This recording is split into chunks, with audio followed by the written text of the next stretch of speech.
monster from hell, and I'm here today to talk to you about the new Castlevania game, Lords of Shadow. Now, I'm not going to reveal any major plot points from the game, so this video won't be spoiler filled. I will make a video that will discuss many of the different plot points, but let's get into the review. Now, I'll admit, I didn't grow up in the 80s. I never became exposed to the NES or the Sega Genesis all by myself. I had relatives who exposed those consoles and those games to me. I was never a Mario or a Zelda fan, but I found great appeal in three big Nintendo games: Mega Man, Metroid, and Castlevania. The first Castlevania game I ever played was Super Castlevania 4 on the SNES. I remember how much it really scared me as a little kid. You know, me growing up on the famous classic horror monster movies like Frankenstein, Dracula, and the Wolfman, and the Mummy, and to see all of them featured as bosses in a video game, it was like an orgasm of my imagination and of my greatest imaginary fears. I was a little kid then, and I was scared of those monsters, and fighting them in a video game simply terrified me even more. I remember playing Contra 3 and being scared of that giant turtle boss at the end of the first stage, but that didn't really get under my skin as much as Castlevania. Although much of the reason why Castlevania scared me was so much was because of its difficulty. It was a hard game, but that only drove me to push myself really hard to beat the game. And when I finally beat Dracula, it was really one of the greatest achievements I ever accomplished in my life. Nothing felt better than putting the son of Satan back in his rightful place. That's my personal history with Castlevania. After playing Castlevania 4, I played the NES games, but never beat any of them, just because they were just way too damn hard. And it took a lot of hard work and practice for me just to beat the fourth one. But as I grew up, I learned more of the other games in the series, and I simply indulged in my love for one of the greatest side-scrolling games of all time. Most people condemn the 3D Castlevania games, which I can understand to a degree. I thought a couple of them were decent. I thought Lament of Innocence and Legacy of Darkness on the N64 were good games, but nothing in comparison to the 2D games in the series. And what the fuck was Castlevania Judgment? Who the fuck thought a Castlevania fighting game would be a good idea?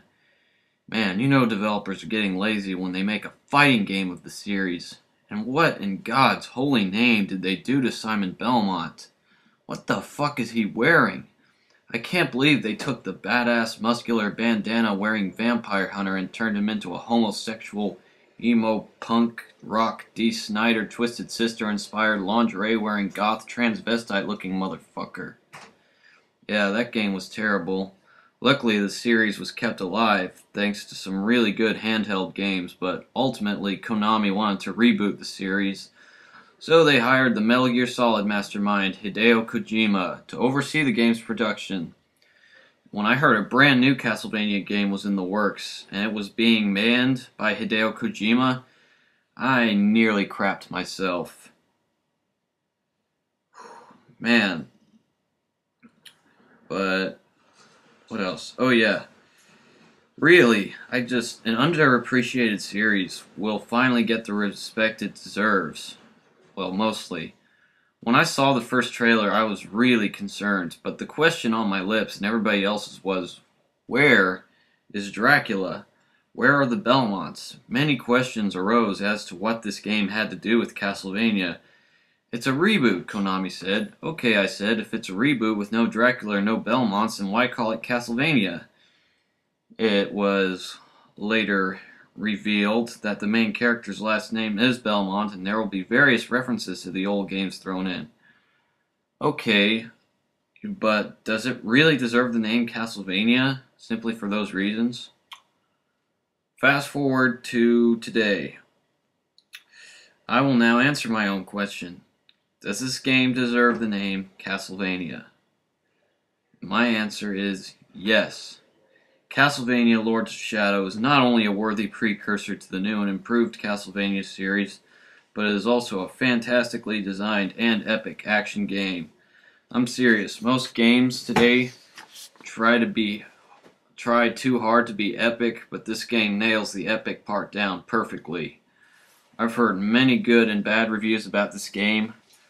First off, if I hear one more freaking person compare this game to God of War, I will take a leather whip, push it into that person's anus, grab it out the mouth, and floss their whole body up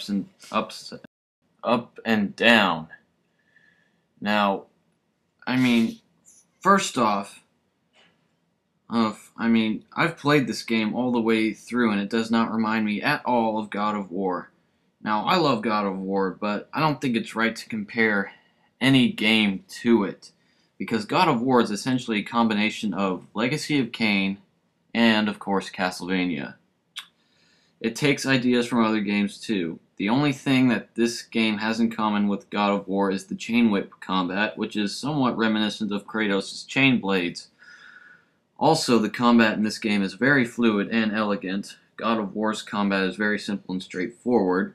Also, I've heard the rumors that this game was not originally a Castlevania game, that it was actually an original IP.